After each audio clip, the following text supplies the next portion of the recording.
বিশেষণ পদ কাকে বলে এবং তার পরবর্তী পদগুলি সম্পর্কে আমরা আজকে আলোচনা করব।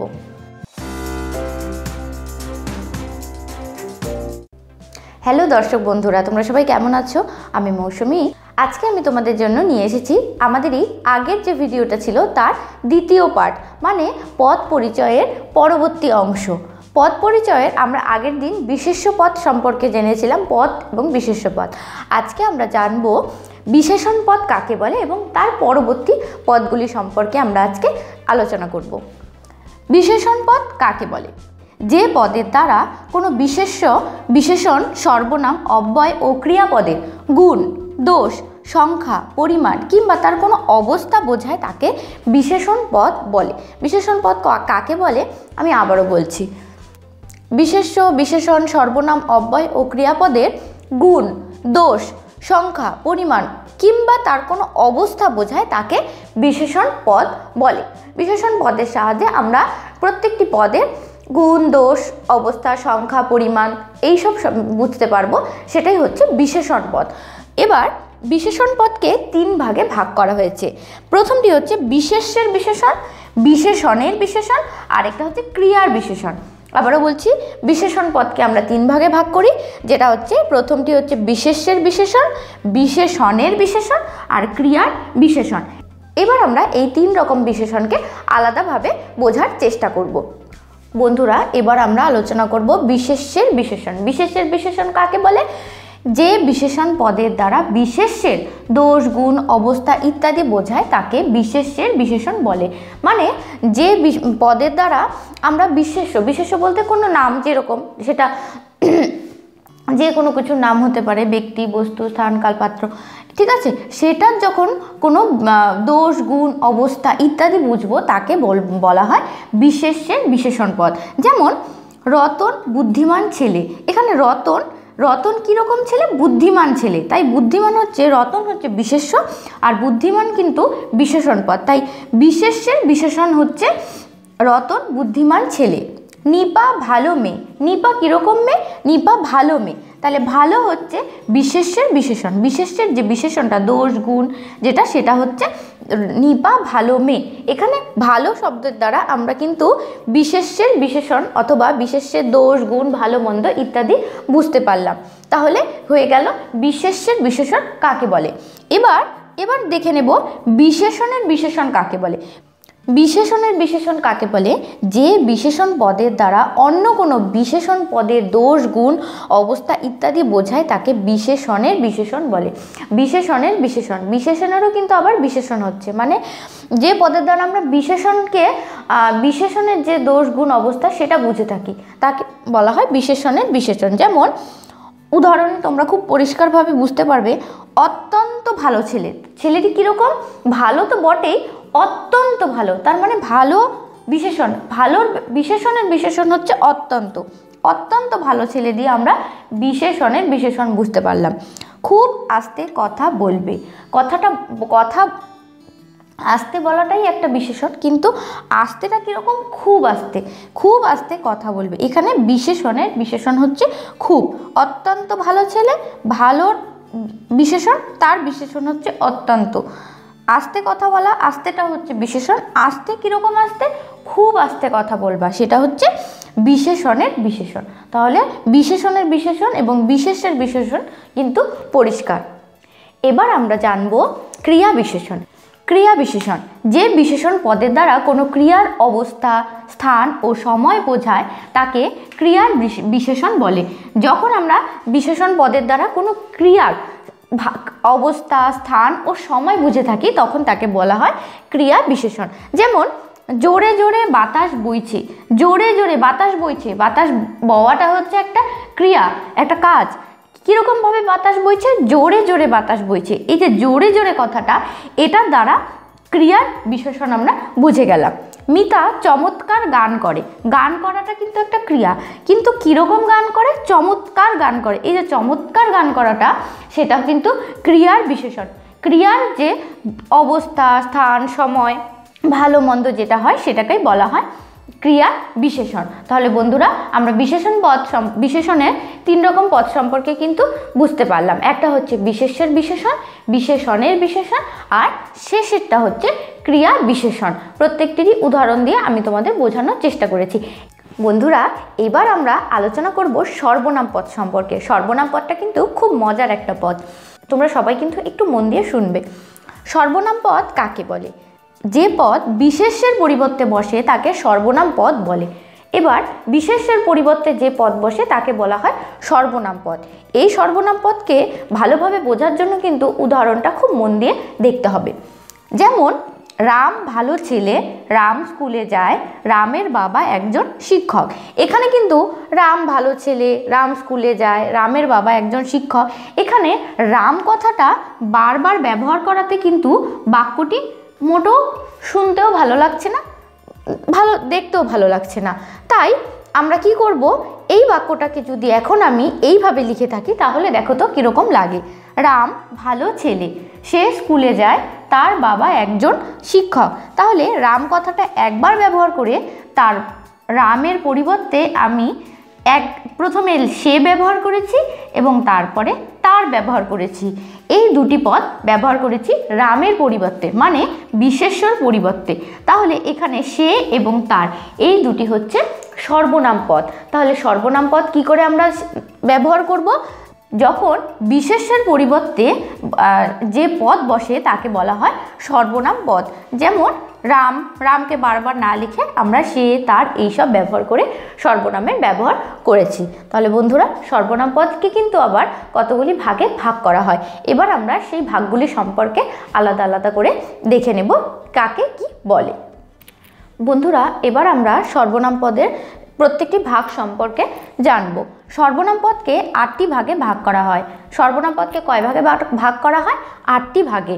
সর্বনাম পদের প্রথম ভাগ হচ্ছে ব্যক্তিবাচক, নির্দেশক, অনিশ্চয়তাবোধক, আত্মবাচক, প্রশ্নবাচক, সমষ্টিবাচক, সম্বন্ধসূচক, পারস্পরিক। আবারও বলছি, ব্যক্তিবাচক সর্বনাম, নির্দেশক সর্বনাম, অনিশ্চয়তাবোধক সর্বনাম, আত্মবাচক সর্বনাম, প্রশ্নবাচক সর্বনাম, সমষ্টিবাচক সর্বনাম, সম্বন্ধসূচক সর্বনাম এবং পারস্পরিক সর্বনাম। প্রত্যেকটি ভাগকে আমি আলাদা আলাদা করে তো তোমাদের দেখাবো এবং প্রত্যেকেরই উদাহরণ দেখিয়ে তোমাদের বোঝানোর চেষ্টা করব সর্বনামের প্রত্যেকটি ভাগ। প্রথম ভাগ ব্যক্তিবাচক সর্বনাম। ব্যক্তিবাচক সর্বনাম বলতে কি বুঝি? কোনো ব্যক্তিকে বোঝালে তাকে বলা হয় ব্যক্তিবাচক সর্বনাম। উদাহরণ দেখলে তোমরা একেবারেই পরিষ্কার বুঝে যাবে। যেমন আমি, আমরা, তুমি, তোমরা, তোমাকে, সে, তিনি ইত্যাদি। আবারও বলছি, আমি, আমরা, তুমি, তোমরা, তোমাকে, সে, তিনি। এখানে প্রত্যেকটি পদের দ্বারাই কিন্তু কোনো ব্যক্তি বা মানুষকে বোঝানো হচ্ছে, তাই এগুলি প্রত্যেকেই হচ্ছে ব্যক্তিবাচক সর্বনামের উদাহরণ। আমরা যখন কোনো বিশেষ্য পদের পরিবর্তে আমি, আমরা, তুমি, তোমরা, তোমাকে, সে, তিনি ইত্যাদি ব্যবহার করব তখন সেটা কিন্তু ব্যক্তিবাচক সর্বনামের পর্যায়ে পড়বে। তাহলে ব্যক্তিবাচক সর্বনাম কি তোমরা হয়তো বুঝতে পারলে। এবার আমি নির্দেশক সর্বনাম সম্পর্কে আলোচনা করব। নির্দেশক সর্বনাম কাকে বলে? কোনো কিছুকে নির্দিষ্ট করে বোঝালে তাকে নির্দেশক সর্বনাম বলা হয়। খুবই সহজ, যখন কোনো কিছুকে নির্দিষ্ট করে বোঝানো হয় তখন সেটাকে বলা হয় নির্দেশক সর্বনাম। যেমন এই, এটা, এরা, এ, ও, ওটা, ওরা ইত্যাদি। আবারও বলছি, এই, এটা, এরা, এ, ও, ওটা, ওরা ইত্যাদি। যখন আমরা কোনো বিশেষ্য পদের পরিবর্তে এই, এটা, এরা, এ, ও, ওটা, ওরা এইসব মানে কোনো কিছুকে নির্দিষ্ট করে বোঝানোর চেষ্টা করি তখন তাকে বলা হয় নির্দেশক সর্বনাম। নির্দেশক সর্বনাম কিন্তু খুবই সহজ, তাহলে বুঝতেই পারছো। পরের সর্বনাম হচ্ছে অনিশ্চয়তা বোধক সর্বনাম। এবার আমরা অনিশ্চয়তা বোধক সর্বনাম সম্পর্কে জানব। এবার পরের সর্বনাম হচ্ছে অনিশ্চয়তা বোধক সর্বনাম। কোনো কিছুকে অনিশ্চিত করে বোঝালে তাকে অনিশ্চয়তা বোধক সর্বনাম বলা হয়। প্রত্যেকটি সর্বনামের নামের মধ্যেই কিন্তু বোঝাই যাচ্ছে যে আমরা কি বলতে চাইছি। কোনো কিছুকে যখন অনিশ্চিত করে বোঝায় তখন তাকে অনিশ্চয়তা বোধক সর্বনাম বলা হয়। যখন নিশ্চিত না, অনিশ্চয়তা। যেমন কিছু, কেউ, কারা ইত্যাদি। আবারও বলছি, কারা আসছে, হয়তো বলা হচ্ছে যে কারা আসছে, কারা আমরা নির্দিষ্টভাবে বুঝতে পারছি না। যেমন কিছু, যেরকম বলা যেতে পারে যে কিছু ভাত খাবো, কিছু খাবার নিয়ে এসো। ঠিক আছে, কিছু খাবার নিয়ে এসো। কিছু খাবার বলতে যে কোনো কিছুকে বোঝানো হচ্ছে, কোনো কিছু নির্দিষ্ট করে বোঝানো হচ্ছে না। তাই অনিশ্চয়তা বোধক সর্বনাম হচ্ছে কিছু, কেহ, কারা ইত্যাদি। বন্ধুরা, আমি কিন্তু খুব সহজভাবে তোমাদেরকে বোঝানোর চেষ্টা করছি। আশা করি তোমরা যদি ভিডিওটা পুরোটা দেখো তাহলে তোমাদের পদ সম্পর্কে হয়তো অনেকটাই ধারণা পরিষ্কার হবে। এটাই আমার প্রচেষ্টা। যদি ভিডিওটি ভালো লাগে তাহলে শুরু থেকে শেষ পর্যন্ত কিন্তু অবশ্যই দেখতে হবে। তাহলে এবার আমরা আলোচনা করব আত্মবাচক সর্বনাম। তাহলে শুরু করছি। এবার হচ্ছে আত্মবাচক সর্বনাম। আত্মবাচক সর্বনাম বলতে কি বোঝায়?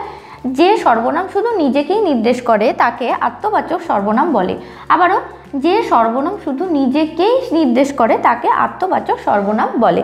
যেমন উদাহরণে আছে নিজে, নিজে নিজে, স্বয়ং, আমি নিজে ইত্যাদি। যেমন আমি নিজে কাজটি করেছি, তাহলে কি? যে সর্বনামের দ্বারা নিজেকেই বোঝানো হচ্ছে। নিজে নিজে বাড়ি যাই, নিজে নিজে বাড়ি যাই মানে নিজে নিজেই যাওয়া হচ্ছে। স্বয়ং, আমি নিজে কাজটি করেছি, তাহলে নিজেকেই বোঝানো হচ্ছে। তাহলে এটা হচ্ছে আত্মবাচক সর্বনামের উদাহরণ। তাহলে আত্মবাচক সর্বনাম বলতে কিন্তু আমরা এই পদগুলি বুঝে থাকি। এবারের সর্বনাম হচ্ছে প্রশ্নবাচক সর্বনাম। প্রশ্নবাচক সর্বনাম কাকে বলে? প্রশ্ন জিজ্ঞাসা করা বোঝালে প্রশ্নবাচক সর্বনাম হয়। খুবই সহজ। প্রশ্ন জিজ্ঞাসা করা বোঝালে যে সমস্ত সর্বনাম দিয়ে আমরা কোনো কিছু জিজ্ঞেস করে থাকি তাকে বলা হয় প্রশ্নবাচক সর্বনাম। যেমন কি, কে, কেন, কার, কাকে, কোনটি ইত্যাদি। আবারও কি, কে, কেন, কার, কাকে, কোনটি ইত্যাদি থাকে। এই সমস্ত পদ যখন আমরা ব্যবহার করে থাকি তখন তাকে প্রশ্নবাচক সর্বনাম পদ বলা হয়।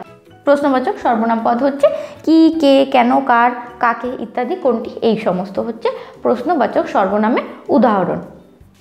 এবার আলোচনা করব সমষ্টিবাচক সর্বনাম পদ। সমষ্টিবাচক সর্বনাম পদ কাকে বলে?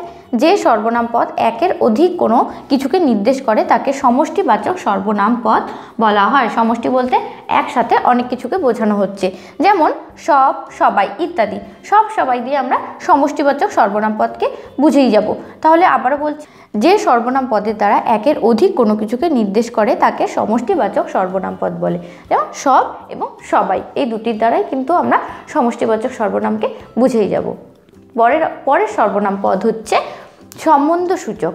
এবার আমরা সম্বন্ধসূচক সর্বনাম পদ সম্পর্কে জানব। এবার আমরা সম্বন্ধসূচক সর্বনাম সম্পর্কে পড়ব। যে সর্বনাম কোনো কিছুর সঙ্গে সম্বন্ধ বোঝায় তাকে সম্বন্ধসূচক সর্বনাম পদ বলে। আবার বলছি, যে সর্বনাম পদ কোনো কিছুর সঙ্গে সম্বন্ধ বা সম্পর্ক বোঝায় তাকে সম্বন্ধসূচক সর্বনাম পদ বলে। যেমন যিনি, তিনি, যে, যার, তার। বন্ধুরা, আমরা এই সমস্ত কথা কিন্তু আমাদের দৈনন্দিন জীবনে প্রায় ব্যবহার করে আছি, কিন্তু আমরা হয়তো জানি না যে যে পদটি ব্যবহার করছি আমরা সেটি আসলে কোন পদ। তাহলে আমরা এই সব পদ যখন আমরা ব্যবহার করব তখন কিন্তু বুঝতে পারবো যে আমরা পদ কোন পদ ব্যবহার করছি, কোন পদকে কি বলে। যেমন যিনি, তিনি, যে, যার, তার আমরা প্রায় ব্যবহার করি। যে আসবে, এসে পড়ো, যার তার সাথে কথা বলা উচিত নয়, এই ধরনের বাক্য কিন্তু আমরা ব্যবহার করি এবং এই ধরনের পদও আমরা ব্যবহার করে থাকি। বন্ধুরা, এবার আমরা সর্বনাম পদের একদম শেষের পদ সম্পর্কে আলোচনা করব, পারস্পরিক সর্বনাম। পারস্পরিক সর্বনাম কাকে বলে? যে সর্বনাম পদের দ্বারা পরস্পরের সঙ্গে সম্পর্ক বোঝায় তাকে পারস্পরিক সর্বনাম পদ বলে। যেমন আপনা, আপনি। এর খুব একটা বেশি উদাহরণ নেই, তাই আমি একটা উদাহরণই তোমাদের দেখানোর চেষ্টা করেছি। এই পদের খুব একটা বেশি উদাহরণ আমার জানা নেই, তাই আমি একটা উদাহরণ দিয়ে তোমাদেরকে বোঝানোর চেষ্টা করেছি পারস্পরিক সর্বনাম কাকে বলে। বন্ধুরা, আমি আমার ভিডিওটা কিন্তু আজকে এই পর্যন্তই রাখবো এবং পরের ভিডিওতে আমি তোমাদেরকে অব্যয় এবং ক্রিয়াপদ সম্পর্কে বোঝানোর চেষ্টা করব। তাহলে আশা করি ভিডিওটা তোমাদের ভালো লাগলো। যদি ভালো লাগে তাহলে বন্ধুরা অবশ্যই লাইক করতে হবে আর শেয়ার করতে হবে, আর তার সাথে সাথে তোমাদের কমেন্ট, যেটা আমার কাছে খুবই মূল্যবান, সেটা কিন্তু অবশ্যই করে জানাতে হবে তোমাদের কেমন লাগলো এবং পরবর্তীতে তোমরা কীরকম ভিডিও দেখতে চাও আমার কাছ থেকে। আমি আপ্রাণ চেষ্টা করব তোমাদের সেই ভিডিওর যে দাবিগুলো সেটা পূরণ করার। তাহলে বন্ধুরা, পরের ভিডিও পর্যন্ত কিন্তু সবাই খুব ভালো থাকবে। পরের ভিডিওতে তোমাদের সাথে আবার দেখা হবে। সেই পর্যন্ত টাটা।